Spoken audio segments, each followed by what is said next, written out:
दोस्तों, अगर आज से पहले आपने अपने तकिए के अंदर पैड का इस्तेमाल नहीं किया है तो ये वीडियो देखने के बाद आप जरूर करेंगे। और इसके अलावा अगर आपने बर्फ के ऊपर सिक्के कभी रखे हैं तो मुझे कमेंट करके जरूर बताइएगा। ऐसी ही और ढेर सारी टिप्स एंड ट्रिक्स हैं जो आपकी डेली लाइफ में बहुत ज्यादा काम आएंगी। हमारी आज की जो सबसे पहली टिप है वहां पर हमें लेने हैं प्याज। आप जितने चाहें, जितने प्याज आपको छीलने हैं उतने प्याज आप ले सकते हैं। मैंने यहाँ पर 2 प्याज लिया है और इस बर्तन में मैं डाल दूंगी गर्म पानी। ये ट्रिक आपके तब काम आएगी जब आपको ढेर सारे प्याज छीलने हो या फिर प्याज घर में बहुत ज्यादा कड़वे आ गए हों। ये प्याज को गर्म पानी में डुबाने के बाद आपको 5 से 7 मिनट तक छोड़ देना है। 5 से 7 मिनट में आप देखेंगे प्याज जो होता है वो बहुत ज्यादा सॉफ्ट पड़ जाता है और इसको छीलना यानी कि पील करना इतना ज्यादा आसान हो जाता है कि आप कब 3 से 4 किलो प्याज बहुत ही आसानी से छील लेंगे, आपको पता भी नहीं चलता है। कभी कभी घर में कोई पार्टी फंक्शन होता है, बहुत सारे मेहमान आते हैं, ऐसे टाइम पर ये ट्रिक आपके बहुत काम आएगी।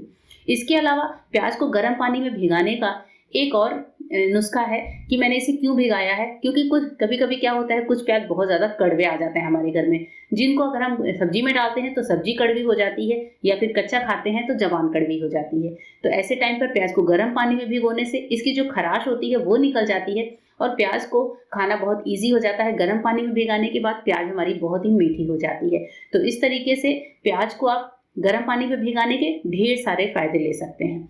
चलिए बढ़ते हैं आज की अपनी नेक्स्ट टिप की तरफ।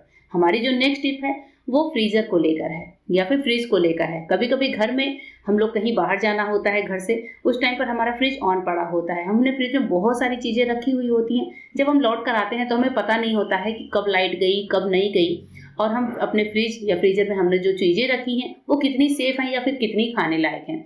इसका पता करने के लिए बहुत अच्छा सा उपाय आपके साथ शेयर कर रही हूँ कि आप अपने फ्रीजर वाले पार्ट में बर्फ से भरे हुए पहले एक कटोरे को जमा लीजिए या फिर आइस क्यूब आप जमा कर उनका भी इस्तेमाल कर सकते हैं। मैंने यहाँ पर एक बोल में आइस को जमा कर रख लिया है। इस आइस को जमाने के बाद हम लेंगे एक कोई सा भी सिक्का, कोई सा भी कॉइन ले सकते हैं, 2 रुपया 1 रुपये का, और इस कॉइन को आइस के ऊपर इस तरीके से रख दीजिए। अब ये जो बोल है इसको लेकर चलते हैं फ्रीजर में।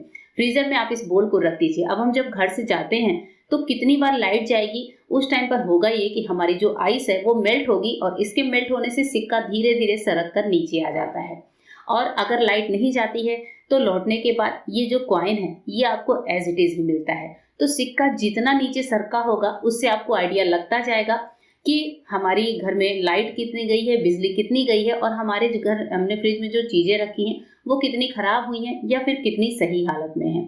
इस तरीके से एक छोटे से उपाय से आप अपने फ्रिज या फ्रीजर में रखी हुई चीजों की क्वालिटी का पता कर सकते हैं। होप करती हूँ ये टिप छोटी सी है लेकिन आपके बहुत काम आएगी। चलिए बढ़ते हैं आज की नेक्स्ट टिप की तरफ। हमारी आज की जो नेक्स्ट टिप है वो ब्रेड को लेकर है। कभी कभी ऐसा होता है ब्रेड घर में पड़ी हुई होती है, 2-4 दिन तक अगर हम इसका इस्तेमाल ना करें तो ये पैकेट के अंदर ही थोड़ी कड़क सी हो जाती है।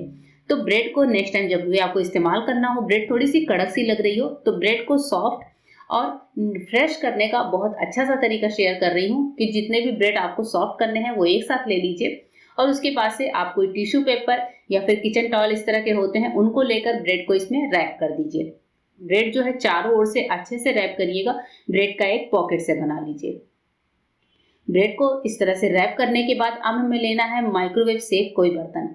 तो कोई सा भी माइक्रोवेव का प्लेट या फिर कोई बोल वगैरह आप ले सकते हैं और उसके बाद से आप जो है ये जो पेपर है, किचन टॉवल है, टिश्यू है, इसको हल्का हल्का सा पानी डालकर स्प्रिंकल कर लीजिए।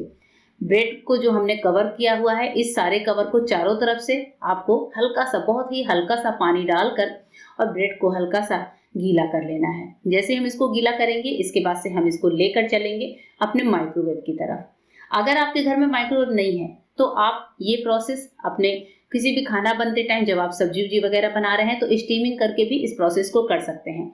माइक्रोवेव में रखने के बाद अब हमने यहाँ पर 30 सेकंड के लिए माइक्रोवेव को ऑन कर दिया है। सिर्फ 30 सेकंड के लिए करेंगे, बहुत ज़्यादा देर नहीं करेंगे। 30 सेकंड के लिए सिंपल मोड पर स्टार्ट करें।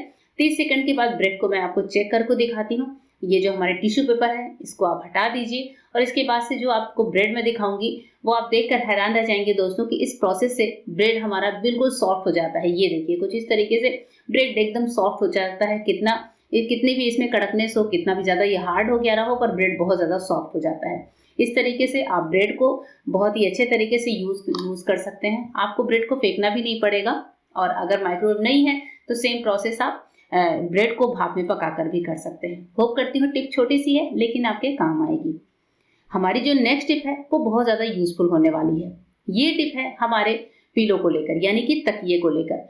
कई बार ऐसा होता है, आपने देखा होगा कि हमारे जो तकिए होते हैं, अब कवर तो हम वॉश कर लेते हैं लेकिन हमारे पिलो के अंदर से बहुत ज़्यादा स्मेल आती है कभी कभी, क्योंकि हम बालों में तेल लगाते हैं, कभी बालों में मेहंदी लगाते हैं, कभी कुछ भी लगाते हैं। तो ऐसे टाइम पर क्या होता है, हमारे पिलो से एक अलग स्मेल आती रहती है। पिलो को हमेशा धूप दिखाना या फिर इसको क्लीन करना इतना आसान नहीं होता है। तो या फिर कुछ लोगों को ये समस्या होती है कि पिलो पर सर रखने के बाद भी बहुत अच्छे से, चाहे कमरे में एसी वगैरह भी चल रहा हो, पर नींद नहीं आती। ऐसे टाइम पर आपको एक काम करना है, आपको लेना है एक सैनिटरी पैड। इस तरीके का किसी भी कंपनी का, किसी भी क्वालिटी का सैनिटरी पैड ले सकते हैं। अगर आपके पास पैंटी लाइनर है तो आप वो भी ले सकते हैं। सैनिटरी पैड को लेने के बाद हमें चाहिए होगा एसेंशियल ऑयल। एसेंशियल ऑयल हमारे आपके घर में आजकल इजीली अवेलेबल होते हैं, नहीं है तो आप मार्केट से ले सकते हैं। एसेंशियल ऑयल जो होते हैं वो बहुत ही अलग अलग फ्लेवर्स के आते हैं और साथ ही इनकी जो खुशबू होती है वो बहुत ही शानदार सी होती है। और इसको एक बार अगर हम इसमें लगा देते हैं तो ये आराम से हफ्ते 10 दिन तक हमें दोबारा लगाने की जरूरत नहीं पड़ती है। एसेंशियल ऑयल को पैड में लगाने के बाद इसके जो स्टिकर्स हैं उनको हटा दीजिए और पिलो के अंदर आप पैड को इस तरह से स्टिक कर दीजिए। यहाँ पर मैंने पैड का इस्तेमाल इसलिए किया है जिससे हमारे जो पैड हैं वो पिलो में स्टिक पड़े रहें। अगर हम किसी कॉटन वगैरह में डालेंगे तो पिलो के अंदर वो इधर उधर घूमते रहेंगे, जिससे इनकी खुशबू नहीं आएगी।